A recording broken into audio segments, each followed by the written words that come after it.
Olá, mais um Questão de Pele trazendo para vocês informações com muita responsabilidade para ajudar a melhorar sua qualidade de vida e gerenciar melhor o seu envelhecimento. Então, hoje eu tenho 3 mulheres lindas aqui para conversar comigo. Então, a Arlinda Miranda, que é modelo e empresária. Prazer estar aqui com vocês. 3 mulheres maravilhosas, doutora Ana, Helena, Maria Júlia. Um prazer enorme. A gente vai conversar bastante. Estou aqui para tirar muita dúvida. Helena Paz, que é nutricionista. Sim, muito obrigada pelo convite, doutora. Estou muito feliz de estar aqui hoje.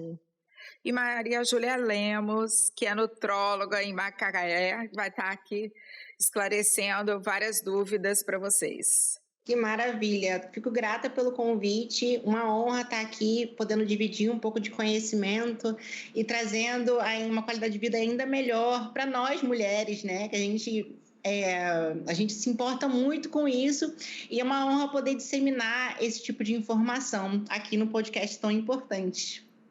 E é isso, então. Nós temos uma modelo que com certeza é muito preocupada com a parte nutricional, a nutricionista e a médica, né? Então, o tema de hoje vai ser a importância da alimentação e a suplementação na prevenção do envelhecimento. Então, acho que eu gostaria de ouvir um pouquinho vocês duas, no sentido de ver o que vocês têm de mais dúvida, e no caso, a Helena, que está iniciando agora, que acabou de se formar como nutricionista, né? O que fez você optar, né, por essa área de atuação? Então, a nutrição para mim foi uma descoberta. Eu no início não sabia, de fato, que eu iria me apaixonar pela nutrição, como foi. Eu busco hoje um estilo melhor de vida, lógico, mas a princípio foi para tratamento de patologia, porque na minha família a gente tem, meu avô no caso é diabético, e aí a gente sempre acompanhou essa rotina alimentar, de medicação, e aí isso foi mais um empurrãozinho para que eu buscasse aprender para também colocar isso na minha vida, na minha família, e acabei me apaixonando durante o curso. E a Arlinda? Eu a vida toda busquei, né, uma alimentação saudável, modelo, Miss, então eu tinha que sempre estar ali, né, com o corpo legal e alimentação saudável para a vida também, né, saúde. E hoje eu busco também porque eu pratico ciclismo, eu pratico esporte, além de ainda continuar, né, com modelando. Então, a gente está sempre buscando alimentação saudável para isso. E está sempre, né, com o corpo legal, aí vem verão, a gente tende a melhorar ainda mais a alimentação. E estou aqui para tirar muitas dúvidas. Então, Maria Júlia, aqui a gente tem a Arlinda, que eu conheço há muitos anos, que parece que o tempo não passa para ela. Ela tem 2 filhas e a gente vê que hoje a área da nutrição, a nutrologia, atua em diversas subespecialidades, né? Porque você tem a nutrição voltada para o esporte, voltada para o idoso, voltada para a menopausa, né? Voltada para aquele paciente que às vezes tem deficiências específicas, geneticamente determinadas, né? Fala um pouquinho da sua demanda no consultório. Eu sempre falo que os meus pacientes são pacientes que não têm doença, né? São pacientes que procuram uma melhor qualidade de vida e, com isso, buscando uma longevidade. Então, a gente trabalha muito no consultório com essa questão de anti-envelhecimento. Eu não gosto nem de usar esse tipo de termo, mas é basicamente isso que a gente faz, né? É usando todo um aparato nutricional e parte de suplementação também antioxidante, né? Para poder estar conduzindo uma melhor longevidade para esse paciente, ele conseguir chegar na melhor idade cada vez mais funcional e se sentindo melhor, né? Então, essa é a nossa expectativa, na verdade, ao atender um paciente. A gente sempre procura isso, tratar ele como um todo, tratando desde a parte de nutrição. Inclusive, gosto muito de trabalhar com nutricionistas, porque, querendo ou não, a gente como médica, né, Ana, a gente não consegue fazer tudo. Então, com certeza. A gente chega, às vezes, um paciente querendo um objetivo específico, mas a gente sabe que a dieta ali é muito importante. Ter um planejamento nutricional também é muito importante. E a Arlinda até falou da questão da atividade física. Você pode me falar isso até melhor, Arlinda. Como é que você se sentiu depois que você começou a implementar essa questão da atividade física no seu dia a dia? Porque realmente faz a diferença. Faz. No começo, eu me sentia muito bem, com muita energia. Mas como a prática do ciclismo ela é muito intensa, eu pratico de 3 a 4 vezes na semana, e depois, eu acho por questão alimentar, suplementar, eu comecei aquela toda energia que eu tinha no começo, me faltava tanto para praticar o esporte, como depois no dia a dia. Eu ia, praticava, me sentia bem durante, mas depois eu sentia uma falta de energia, eu ficava prostrada o dia todo, e exatamente, aí eu comecei a buscar uma alimentação algo que dá mais energia, aquele famoso suco de beterraba que os ciclistas consomem. Hoje em dia, até na musculação, a gente tem ouvido falar muito o consumo de beterraba, suco de beterraba, e eu fui buscando, eu falei assim, não, eu preciso adicionar o whey, o famoso whey. Não é só para quem faz musculação, né? Aí, com isso, eu fui conseguindo melhorar, porque o que estava, assim, me ajudando a ter energia, no final eu tinha o prazer de praticar o esporte, mas a falta do ajuste na alimentação me prejudicava durante o dia, porque eu ficava muito exausta. Aí a gente tem que trabalhar, tem que cuidar dos filhos, buscar, tá assim, preparando o alimento da melhor forma, sempre em casa, com temperos naturais, para poder fugir dos alimentos muito industrializados. E com isso, cada vez mais, a prática do ciclismo me fez ainda mais buscar uma alimentação saudável. Então, é muito importante esse equilíbrio, né? O difícil é na prática a gente ver os pacientes mantendo o equilíbrio o tempo todo, né? Porque de vez em quando você vê que os pacientes dão aquela, desmotivei, né? E aí depois ganha um pezinho, aí volta, né? Quando, na verdade, isso deveria se manter de forma constante, contínua, o ano todo. Da mesma forma que a gente fala com a pele, né, Maria Júlia? Mas é muito legal porque você começa a praticar, né, o hábito de alimentação saudável, você logo sente uma pele mais bonita, um cabelo mais bonito, o corpo logo responde, né, juntando a alimentação saudável na prática. Com a prática de esporte, o corpo logo responde. Então, você fica assim, motivado. Eu me sinto motivada. Eu tenho duas filhas, e então o corpo muda muito, né? Doutora Ana falando, não muda, mas a gente que está aqui dentro da roupa sente. E ali você sente aquela mudança e você quer mais, você quer melhorar. E o resultado vem e a nutrição, ela é incrível. Exatamente. Mas com o seu relato, a gente consegue também entender o quão importante é uma alimentação ajustada ao seu treino. Exatamente. Porque pelo seu relato, a gente já consegue identificar que você teve uma queima excessiva de energia na sua atividade física e no decorrer do dia ficava prostrada. E é por isso que a gente sempre precisa estar alinhada na alimentação, porque assim, como você falou do whey, todo mundo acha que pode tomar whey, mas às vezes não tem a indicação, não sabe o porquê que está tomando whey. Então, assim, é importante que a gente tenha um alinhamento da alimentação em relação à suplementação e atividade física para você se sentir plena o dia inteiro. Até a rotina, né? Porque às vezes a pessoa não tem tempo de praticar um esporte, mas tem uma rotina muito intensa, Exatamente. Tem um trabalho que você fica em pé muitas horas e às vezes você se sente muito cansada porque não tem uma alimentação, eu acredito que não tenha alimentação saudável para gerar energia para aquele tipo de trabalho. Exatamente. Ou para para esporte, né? Seja o ciclismo, a musculação. Hoje em dia, as mulheres estão buscando muito práticas de esporte. Eu tenho visto, que agora estou inserida, né? Vejo outros esportes, beach tênis, Com a pandemia, as pessoas começaram a fazer mais esporte. Muito. E já estavam antes, né? De uns 10 anos para cá, as pessoas têm investido mais em atividade física, né? Muito. Porque a minha geração, por exemplo, ela não era educada para manter essa rotina de atividade física e alimentação balanceada. E aí, com o tempo, a gente foi vendo que as pessoas têm cada vez se preocupado mais, né? Sim. Com a utilização de alimentos orgânicos, sem contaminantes. Bom, mas para a gente não ficar focada só na questão do esporte, né? Porque aí foge um pouquinho do tema, eu queria, Maria Júlia, que você desse aí algumas dicas em relação a como você aborda quando o paciente quer realmente envelhecer melhor. Você sempre suplementa ou você prefere avaliar a alimentação e, vendo que aquela alimentação está bem equilibrada, manter o paciente sem suplementação?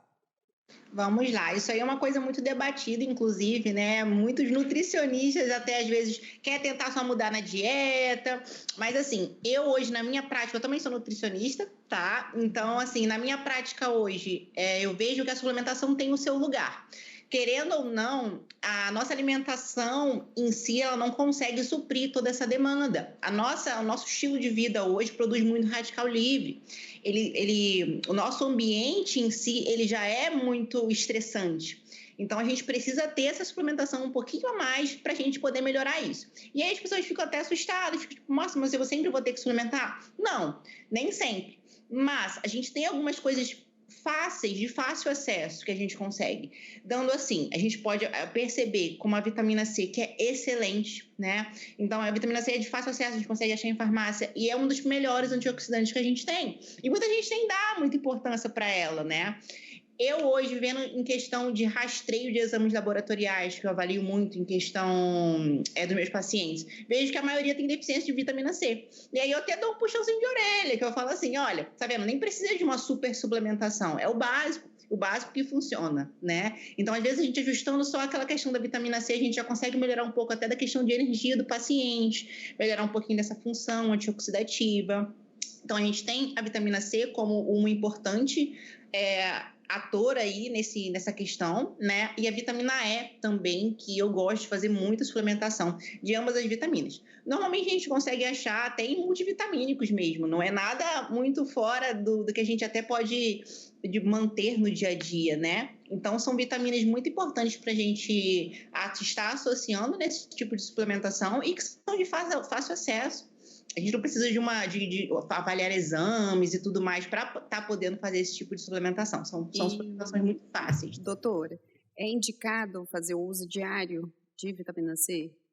Então, isso aí, por isso que a gente sempre fala que o interessante é a gente estar avaliando com o médico, né? Porque às vezes a pessoa pode ter um nível de exame laboratorial já bem acima, né? E que essa vitamina C às vezes não seria o suficiente para entrar ali ou que a gente não conseguiria aproveitar de maneira inteligente. Às vezes uma suplementação de alguma outra vitamina seria mais interessante. O que eu recomendo, principalmente para a questão de pacientes que fazem exercício físico, que hoje, né, é a maioria. A gente consumir 1 graminha de vitamina C, 500 miligramas, já é o suficiente. Não precisa de mega doses. Gosto muito de fazer, inclusive, a efervescente, que ajuda muito na absorção, né? A vitamina C é uma vitamina hidrossolúvel. Então, quando a gente faz ali na efervescente, que a gente dilui em água, a gente auxilia ainda mais essa absorção. E a famosa, né? E a gente tem bastante fácil acesso. E na dermatologia a gente sempre tenta fazer os exames laboratoriais, né?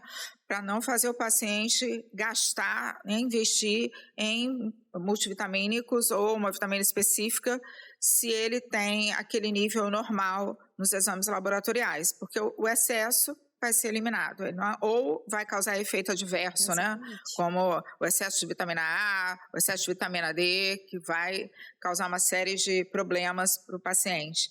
Mas assim, com essa crise econômica, como que você vê, Maria Júlia, para aquele paciente realmente que não tem um budget que ele possa investir muito em vitaminas, né? O que você costuma dar assim, de dicas para ele fazer na alimentação, através da alimentação só?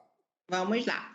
Temos muitas coisinhas aí para poder incrementar no dia a dia. Falo muito do açafrão da terra, que ele é como se fosse mesmo uma raiz, né? E a gente consegue fazer ela bem raladinha. Gosto de botar num shot pela manhã, por exemplo. Ralar gengibre também, excelente. E assim, a gente fala muito da questão da água com limão, né? E por que isso? Não só para a questão de melhorar bastante a digestão, mas o limão é extremamente eficiente na questão da vitamina C também, não é só a laranja. Muita gente acha que é só laranja, né? Mas a vitamina C também pode ser encontrada em grandes quantidades no limão. Então, muita gente até toma aquela questão do shot de manhã, né? Mas nem entende o porquê. Esse shot a gente faz porque a gente consegue dar para o paciente diversas vitaminas em uma tomada só. Coisa muito facinha, né? Muito rápida. A gente espreme um limãozinho, rala um açafrão da terra, rala gengibre, pode colocar canela também, que ele é maravilhoso, é um termogênico, tá associando aí a diversas mudanças, até de forma de DNA. Então, a gente consegue fazer esse shotzinho, a pessoa toma, coisa bem rapidinha, né? E já tá colocando, assim, diversas vitaminas para dentro, vamos dizer, para dentro do nosso corpo logo pela manhã. Então, eu gosto muito e sou até adepta à questão do shot matinal, da gente estar incrementando vários ativos que são antioxidantes. E eu vou aproveitar, né? E só com alimentação é possível a gente obter os nutrientes? Sim, quando a gente está em conjunto com o nutricionista, é ainda mais fácil, porque o Nutri, né, ela vai poder até me falar um pouquinho sobre a prática dela. Ela consegue estar montando uma dieta e estar avaliando todas as vitaminas e minerais que a gente precisa para aquele paciente. Então, na maior parte das vezes, a gente consegue englobar tudo que o paciente precisa na alimentação. Então, por isso que é muito importante a gente estar avaliando. E aí, sim, depois que esse paciente estiver com a dieta bem ajustadinha, montada pelo nutricionista, idealmente, né, a gente gosta de fazer toda essa questão com o Nutri, até para a pessoa estar consumindo a proteína de forma adequada, que muita gente não consome a quantidade de proteínas que a gente precisa consumir no dia a dia. Então, é interessante, sim, ter esse planejamento montado pelo nutricionista. E aí, caso nos exames laboratoriais a gente veja que as vitaminas elas não estão alcançando o nível que a gente espera com a alimentação, aí sim a gente faz suplementação. Eu acho que tem que ser muito individual, né? Porque a maioria dos pacientes que tem uma alimentação saudável, eles não vão precisar de suplementação, porque ele já vai ter tudo ali que ele precisa, né? Sim, Desde proteínas, minerais, vitaminas. Agora, a maioria também não segue à risca, né? Aquilo que é proposto muitas vezes pelo médico, pelo nutricionista, e acaba tendo que suplementar, né? Principalmente quem faz muita atividade física, que aí vai, por exemplo, ele pode obter a proteína através das fontes proteicas, por exemplo, do bife, né? Mas aí, já que ele não está comendo aquela quantidade ideal, ele pode suplementar com whey protein, né? Que é a proteína do leite. E a gente pode considerar, então, talvez a suplementação como um estilo de vida hoje por causa da correria, por exemplo, também? Sim, estresse, né? Porque aí você usa mais antioxidante. E dependendo, né, às vezes o paciente tem uma doença crônica, vai precisar de determinado mineral, alguma vitamina, mas assim, eu acho que tudo depende da avaliação do médico. E aí a nutricionista entra de forma complementar, não é isso, Maria Júlia? Com certeza. Eu sempre quando me perguntam sobre a questão de alguma suplementação, eu sempre falo que realmente é muito individual. A gente não consegue generalizar esse tipo de prescrição. Então, a gente tem que avaliar o paciente, a gente tem que conversar, entender o estilo de vida, se faz atividade física, se faz dieta. Então, assim, é até complicado, né, a gente indicar algum tipo de suplementação assim de forma generalizada. Sim, e a gente também pega o paciente, analisa a rotina como toda, né, faz uma alimentação calculada, que a gente acredita que ele vai seguir. E em relação à suplementação, como você falou, em relação à rotina, de ficar mais fácil, porque às vezes a gente precisa bater uma meta, vamos botar de proteína bem alta, e o paciente não tem tempo para fazer todas as refeições. Por isso que na maioria das vezes a gente faz a indicação também do whey protein, que é um alimento ali mais fácil, você só bater ali às vezes com leite, com água, que também facilita na rotina. Por exemplo, você é mãe, atleta, dona de casa, está sempre trabalhando. Então, assim, é algo fácil que você pode implementar na sua dieta, na sua rotina, e que você vai estar consumindo o que você realmente precisa. Mas a gente precisa fazer uma avaliação com o paciente como um todo. A gente tem a análise dos exames laboratoriais, para a partir daí a gente saber se a gente precisa suplementar esse paciente ou não. Então, vamos lá, só tentar aqui, para a gente dar dicas mais práticas, né? Porque a gente já deixou claro que a suplementação não é obrigatória, que vai depender dos exames laboratoriais, da experiência do médico, né?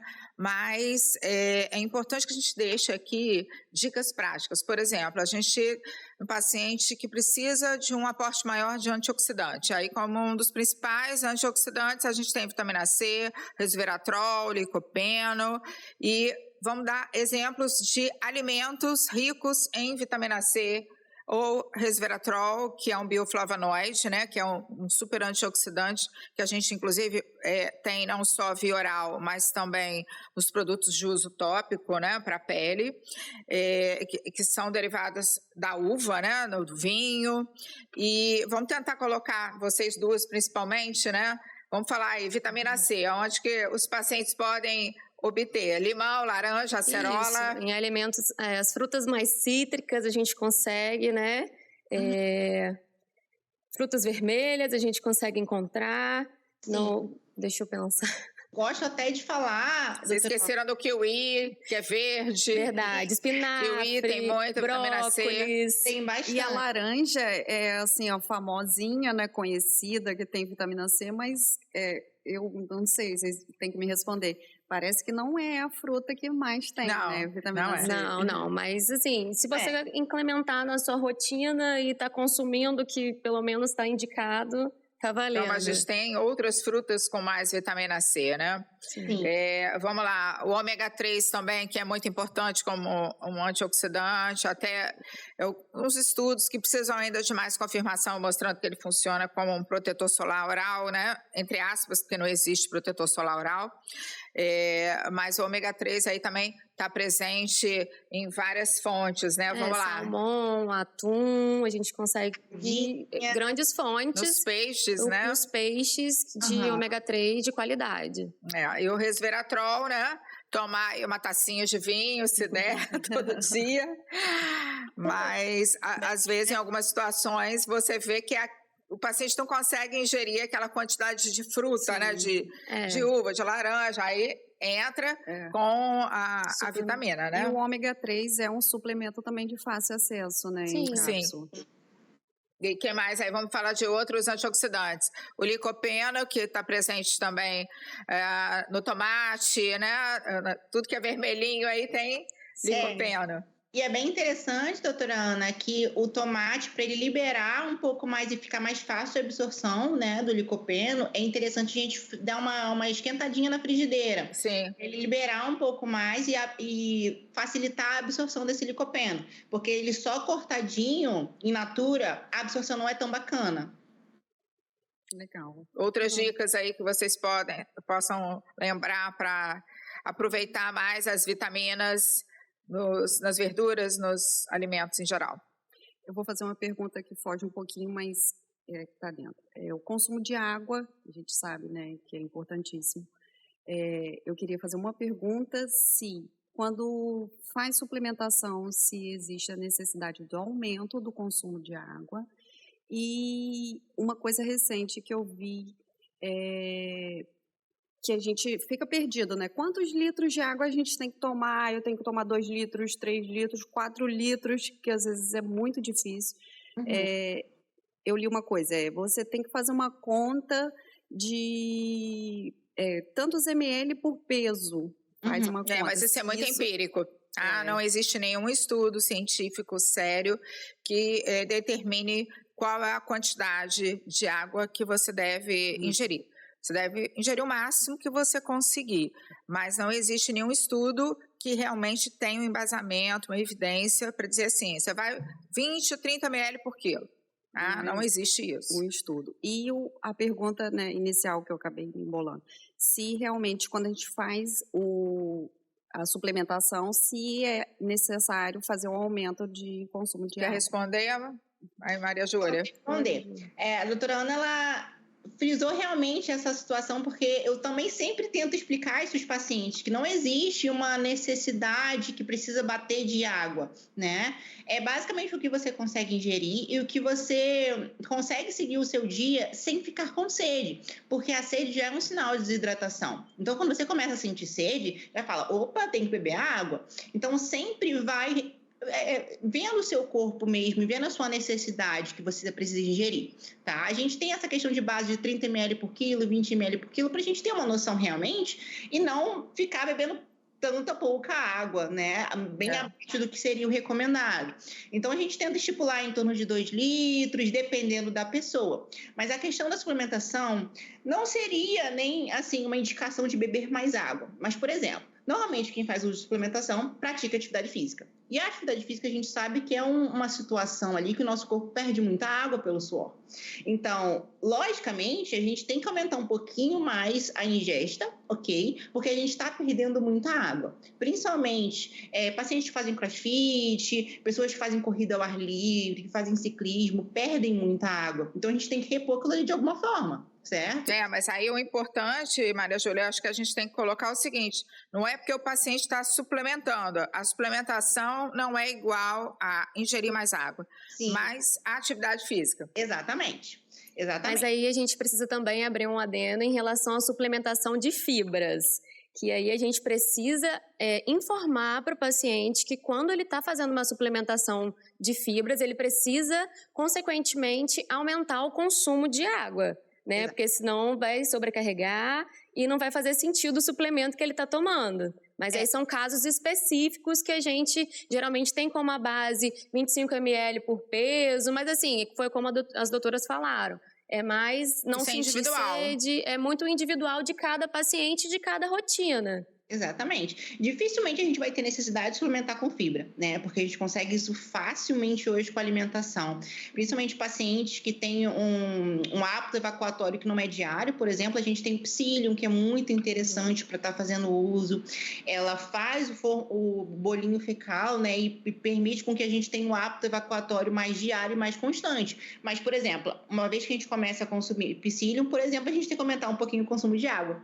Então, assim, dificilmente a gente vai ter que suplementar fibras, mas a partir do momento que a gente começa a introduzir um pouco mais de fibra na dieta, né, para conseguir ter esse hábito intestinal diário, por exemplo, que é importante, a gente tem que também estar dando água adequada. Não adianta a pessoa beber 500 ml de água por dia e querer suplementar fibra, né? Não adianta.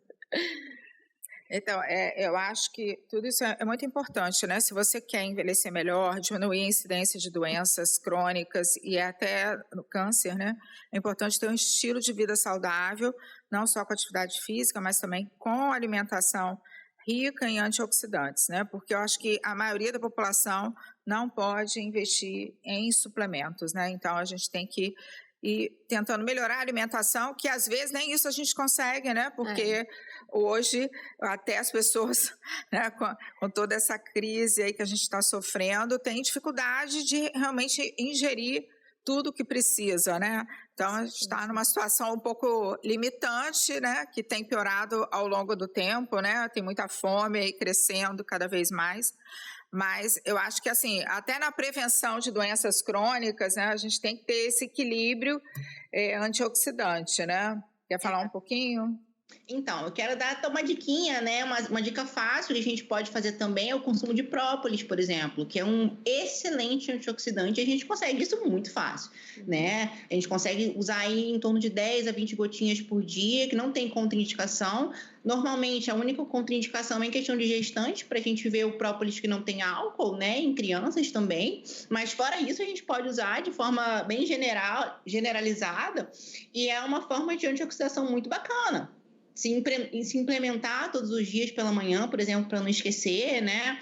Muita gente tem shot, talvez. Isso, no shotzinho com limão, pode colocar uma cúrcumazinha. Eu gosto muito desse shot porque é um jeito de começar o dia, assim, de forma bem saudável, né?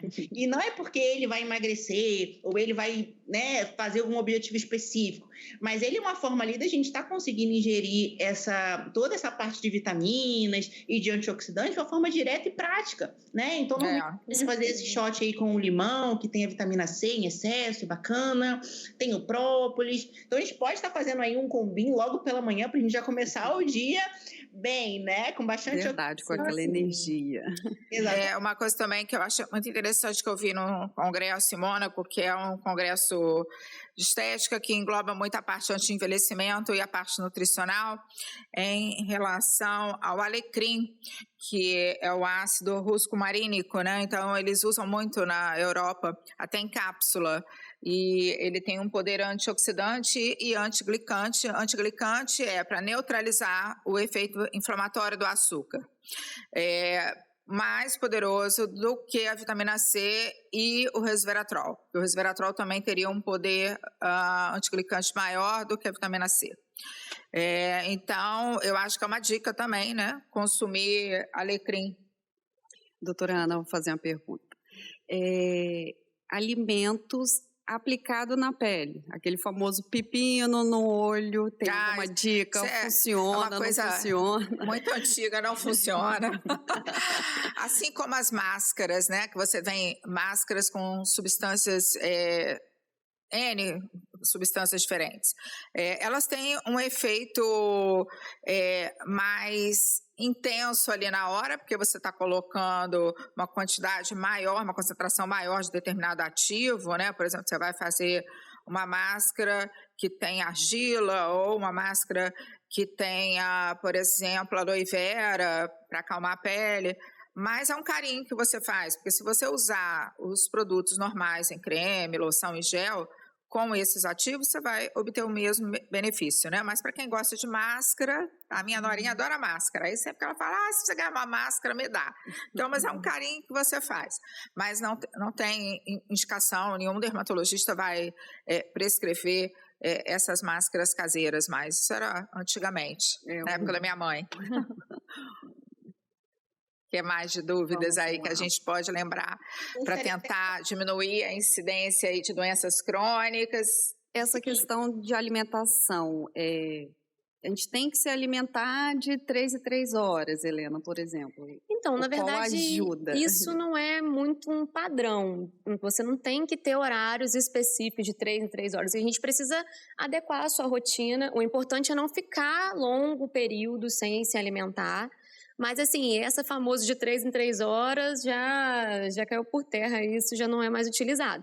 O que a gente faz com o nosso paciente no consultório é verificar a rotina e adequar a alimentação durante o dia. E aí a gente ajusta direitinho para no final a gente bater a meta que a gente precisa. Assim como a quantidade, né? A gente tem que fazer 5 refeições no dia. Então, eu gosto muito de fazer em relação a medida. Quem usa balança é muito mais fácil, que a gente consegue colocar as gramas e tudo certinho. Mas eu também utilizo da medida caseira, colheres, para poder ficar mais fácil para o nosso dia a dia, para quem não tem tempo de pesar. Mas, assim, isso de 3 em 3 horas é mais um mito. O ideal é não ficar um longo período sem se alimentar. Porque a gente precisa manter o nosso metabolismo em movimento. Quem tem objetivo de emagrecimento, então, a gente precisa estar mantendo esse metabolismo trabalhando, ativo. E é isso. E o horário, assim, qual o horário ideal para fazer a última refeição? Aí que tá. O horário ideal para você fazer essa última refeição depende da sua rotina. Depende da hora que você vai dormir, depende do que você vai comer. Porque assim, se você falar para mim, olha, eu vou dormir 10 horas, eu poderia passar livremente para você um mingauzinho de aveia, uma coisinha mais leve, porque você está indo dormir. Mas isso agora, assim, antes de dormir. Isso antes de dormir, porque as pessoas falam muito assim, não pode comer carboidrato à noite. Não.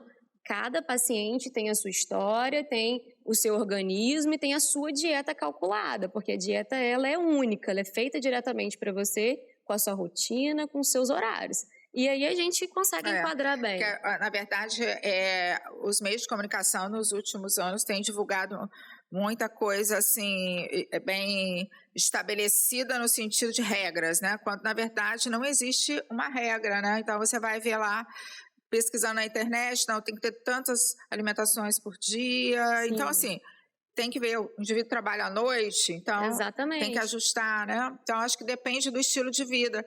Estresse, atividade física, doenças associadas, né, Júlia? Exatamente. A gente tem muitos trabalhos hoje que associam muito a crononutrição, né? Que é o horário que a gente vai se alimentar. Então, a gente tem janelas de períodos de alimentação, tem alguns estudos que falam sobre a questão da última refeição, realmente, que é assim, querendo ou não, se você consome um alimento muito próximo ao sono, ele pode impactar na sua qualidade do sono. Então, não é muito interessante comer logo antes de dormir. Pelo menos dar um espaçamento de 1h30, 2 horas, para não impactar realmente nessa questão de qualidade do sono e da sua própria digestão. Então, a gente sabe que a gente não pode generalizar, né, e colocar isso como se fosse uma regra, mas a gente tem algumas coisinhas que a gente pode estar melhorando durante o dia, até para a questão de saciedade. Porque, por exemplo, tem alguns estudos que também falam que quando a gente consome uma alimentação mais proteica pela manhã, é muito melhor da gente estabilizar a insulina durante o dia e não sentir fome à noite. Então, a gente vê muito isso na prática também, né? Às vezes, de paciente que faz o jejum até o final do dia e chega no final do dia e come tudo que tem na casa. Então, é interessante a gente ter também essas orientações para o paciente, avaliar todo o contexto, né? Porque às vezes o paciente acha que ele está fazendo alguma coisa errada, que não consegue fazer dieta, mas às vezes é só um ajustezinho. Perfeito isso, né? E a primeira alimentação, por exemplo, o café da manhã, que a gente lê também que é indicado não acordar e logo tomar um café, por exemplo, 1 hora depois. Não é legal, tá? O que eu recomendo normalmente é logo ao acordar, beber pelo menos aí em torno de 500 ml de água. Pode tomar 1 copo, 2 copos, mas pode beber num período de meia hora, tá? 1 horinha, e aí logo depois faz a primeira refeição. Não é interessante acordar sem estimular o trato digestivo antes, né? Então, a gente coloca a água para beber, hidratar todo o seu trato digestivo, porque querendo ou não, pensa só, você ficou 8 horas dormindo, 7 horas dormindo. Naquele momento, você não ingeriu nenhuma água. Então, todo o seu trato digestivo, ele está ali descansando, bem ressecadinho, né? E aí, quando a gente acorda, a gente tem que estimular ele de alguma forma. Então, para auxiliar a digestão, a gente orienta sempre beber a água antes, aguardar um pouquinho, em torno de meia hora, 40 minutos, e aí sim fazer a primeira refeição. Até para a sua digestão, para o seu corpo receber aquele alimento de forma mais eficaz e eficiente. Legal. Acho que outra coisa que a gente tem que lembrar também são as dietas da moda, né? Que também é uma coisa que cada ano aparece uma coisa, agora é o jejum intermitente. E queria que você, além das dietas, falasse um pouquinho dos cuidados com os pacientes idosos, né? Que sentem menos sede, menos fome e realmente têm dificuldade de ingerir tudo que é necessário. Exatamente. O que acontece é que essa questão da dieta da moda, né? A gente tem que ficar até... assim, bem atento dentro do consultório, principalmente, para a gente poder estar instruindo isso de forma melhor para o paciente. Porque, querendo ou não, não tem dieta milagrosa. A dieta, que eu falo que é a melhor, né, é a que o paciente consegue seguir, é o que ele tem melhor adesão. Então, por isso que é importante até a gente ter uma orientação de um profissional. Não tem como excluir isso dentro de uma caminhada de sucesso do paciente. A gente tem que ter uma orientação, independente de quem seja, seja o médico, seja o nutricionista, mas a gente precisa ter um caminho a seguir e a trilhar ali, tá? Então, essa questão da dieta, a gente sabe que tem que ser muito individualizada. Não sigam dieta da moda, tá? Não peguem nada da internet e sigam, porque aquilo ali pode não ser eficiente para você. Pode até dar carência de vitaminas, pode te deixar sem energia. Então, a gente não gosta desse tipo de abordagem, né? A gente sempre vai tentar seguir de acordo com o que o paciente pode aderir. E em questão de idosos, é muito importante. Foi um tópico que eu achei até legal, doutora Ana, de você bater. porque realmente a gente vê que muitos idosos são sarcopênicos, que é o quê? É a baixa de massa muscular, né? O idoso, ele começa a perder de forma fisiológica essa massa muscular e é ainda mais aumentado por essa questão dele diminuir um pouco da ingesta, tanto de água quanto de alimentação no geral, né? Então, eles são interessantes da gente ter ele bem pertinho, tanto do médico quanto do nutricionista, para quê? Para caso seja necessário a gente fazer a suplementação. A minha avó, por exemplo, tem 77 anos. A gente aqui faz suplementação de whey protein com ela, de creatina, Sim. porque a gente já tem diversos estudos que corroboram principalmente a eficácia da creatina nos idosos sarcopênicos, né? Que tem essa baixa de massa muscular. E é importante também a questão da massa óssea, né? Porque a gente tem que, na infância e logo nos primeiros anos de vida, estimular a formação dessa massa óssea, né? Para que você tenha essa poupança para aguentar a perda óssea no futuro, né? Com certeza. A própria atividade física, ela é uma construtora de osso. Então, a gente sempre está indicando atividade física, não porque a pessoa tem que emagrecer ou porque ela tem que ganhar massa muscular, mas a gente recomenda atividade física, seja qualquer profissional hoje da área da saúde que recomenda, por conta disso, por conta dos efeitos metabólicos que essa atividade física vai ter, por conta de toda essa parte estrutural e óssea, porque, querendo ou não, ela é formadora de osso. Sim. Então, se a gente quer ter uma longevidade, quer ter toda essa conduta que vai permitir com que a gente seja idoso funcional, né, que a gente consiga fazer nossas atividades diárias, a gente tem que manter uma alimentação, manter atividade física, porque não só a questão estética, que a gente às vezes está muito preocupado com a estética. Não, né? Você tem que pensar que exercício físico é terapêutico, né? Exatamente. Não é questão estética. E nunca é tarde, né? A gente está falando dos idosos, nunca é tarde, né? Para começar uma atividade física. Nunca é tarde. Exato. Então, a gente já está finalizando. Vocês querem acrescentar alguma coisa? Arlinda, Helena? Não. Eu quero. Eu quero. Acho difícil... Pode falar. Fala, doutora.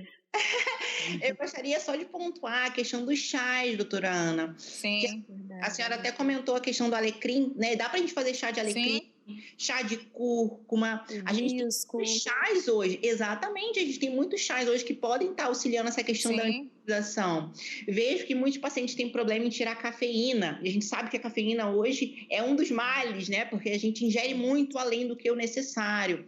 Não que a cafeína seja ruim, mas em excesso também não pode. Sim. Então, a gente consegue até fazer umas trocas, né, com chá verde, chá preto, que são também estimulantes, elas ajudam a dar aquela acordada, aquela energia, são antioxidantes e a gente diminui essa ingesta de cafeína. Então, eu acredito que a gente abordar um pouquinho a questão dos chás... Sim, né? E as pessoas não têm cultura de ingerir chá na nossa região, né? Não tem. Gente que o brasileiro não ingere chá. Eu tenho uma amiga dermatologista de Governador Valadares, a Flávia Lamoni, ela até fez um programa comigo. Ela toma chá o tempo inteiro. Eu viajo com ela, é chá no café da manhã, chá no meio da manhã, chá no lugar da água na hora do almoço, chá à tarde, chá depois do jantar. Então, assim, eu nunca vi uma pessoa gostar tanto de chá. Mas é aquela cultura, né, que você vai, às vezes, sendo estimulada desde a infância. E aqui a gente tem o hábito do café. É verdade. Exatamente. E tudo em excesso faz mal, né, gente? Então, até a água em excesso pode matar, né? Então, equilíbrio. Eu gostaria só de acrescentar uma coisa em relação ao que falou em relação às dietas que estão na moda. Porque a gente vê na rede social falado muitas coisas. Por exemplo, o ovo uma vez já foi bom, depois foi ruim, agora é bom de novo. Então, assim, eu queria voltar a atenção em relação a você buscar um profissional adequado para te auxiliar nessa nova etapa, numa alimentação saudável, numa suplementação, porque assim, por conta própria, pela internet, não funciona. Não funciona. Isso tem que ser algo específico para você, o indivíduo precisa ser analisado como um todo, a sua rotina, o seu histórico familiar, as doenças pré-existentes. E é isso, não vai na onda da internet. Assim como a pele, né, gente? A pele é a mesma coisa. Não adianta você ficar vendo dica de blogueira, influência. Não vai resolver. Não vai. Lembra que creme não resolve ruga, nem flacidez. E nem pepino no olho. Nem pepino. E cada paciente é único, né? Então, o gerenciamento é completamente diferente. Não adianta chegar no consultório e falar assim, eu quero fazer preenchimento. Às vezes você não tem indicação de fazer preenchimento, você tem indicação de fazer um bioestimulador antes. Então, nada como a experiência do médico para orientar o que você precisa usar em termos de nutrição, cuidados com a pele, procedimentos. Com certeza. Então é isso, né? Mais alguma coisa? Não, acho que Então, eu vou fazer uma última pergunta. Pode fazer. Açúcar, a gente sabe que açúcar é um vilão para muitos, né? Doce em geral. E o adoçante? O que vocês têm a me falar? Bom, bem lembrado. Eu opto mais por adoçantes naturais, tá? E principalmente a estévia. Para mim é o adoçante de escolha atualmente. Não gosto muito dos artificiais, né? Aspartame, sucralose. Normalmente eu não gosto de indicar, tá? Até porque muita coisa que a gente já consome no dia a dia já tem bastante. Então a gente colocar mais não é interessante, né? Então quando a gente for adoçar, seja um café, né? Muita gente ainda quer fazer essa transição do café com açúcar para o café com adoçante, mas com estévia, tá? A estévia é um adoçante natural, assim, que é mais bem aceito pelo nosso corpo. É mais seguro. Mais seguro. Então é isso, gente. Gostaria muito de agradecer. Sempre um prazer receber vocês aqui. Vamos marcar outros programas, né? Porque é um assunto muito extenso, Maria Júlia. A gente vai precisar depois focar, fazer um programa só para idoso, só para nutrição, desportista. Mas é isso, agradeço o convite e por estar aqui. Muito obrigada por esse momento, doutora. É isso. Eu também agradeço. Muitas dúvidas, mas é extenso demais. É verdade. Mas já sei um shot maravilhoso para eu fazer de manhã. Chá, gente, preciso muito. Já são duas coisas. Alecrim, muito bom. Própolis, meu shot vai bombar. Tá combinado. Então, gente, mais um Questão de Pele. Estou aqui em todas as redes sociais. Sigam a gente no Instagram, Questão de Pele, YouTube, Spotify também, Questão de Pele. Se não puder assistir, fica na academia escutando a gente e deixa lá dica de temas e algumas dúvidas que possam surgir aí no decorrer do programa, tá? Um beijo para vocês.